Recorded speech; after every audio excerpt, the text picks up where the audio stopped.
জর্ডানকে 3 গোলে হারানোর পর বাংলাদেশের সমর্থকদের প্রতি কৃতজ্ঞতা ও ভালোবাসা প্রকাশ করেছেন আর্জেন্টিনার গোলরক্ষক এমিলিয়ানো মার্টিনেজ।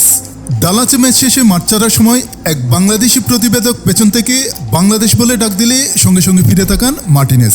এরপর হাসিমুখে বলেন, ও বাংলাদেশ, আমি বাংলাদেশকে পছন্দ করি। বাংলাদেশের সমর্থকদের উদ্দেশ্যে কিছু বলতে বলা হলে তিনি বলেন, আমি বাংলাদেশের ভক্তদের অনেক ভালোবাসি। আমি সেখানেই গিয়েছিলাম, সত্যি দেশটাকে ভালোবাসি। 2022 কাতার বিশ্বকাপে বাংলাদেশের সমর্থকদের উচ্ছ্বাস আর্জেন্টিনায় ব্যাপক আলোচনার জন্ম দেয়। সামাজিক যোগাযোগ মাধ্যমে বাংলাদেশের উদযাপন ও সমর্থনের ছবি ছড়িয়ে পড়ার পর দুদেশের সমর্থকদের মধ্যে ঘনিষ্ঠতা তৈরি হয়। বাংলাদেশের সমর্থকেরা আবারও আর্জেন্টিনাকে ফাইনালে দেখতে চাই। এ প্রসঙ্গে মার্টিনেজ বলেন, আমি জানি তারা আমাদের কাছে কি চাই, আমি জানি আমাদের জন্য তারা কতটা উন্মাদ। সেখানে যাওয়ার অভিজ্ঞতা আমার হয়েছে। আমি তাদের সমর্থন খুব পছন্দ করি।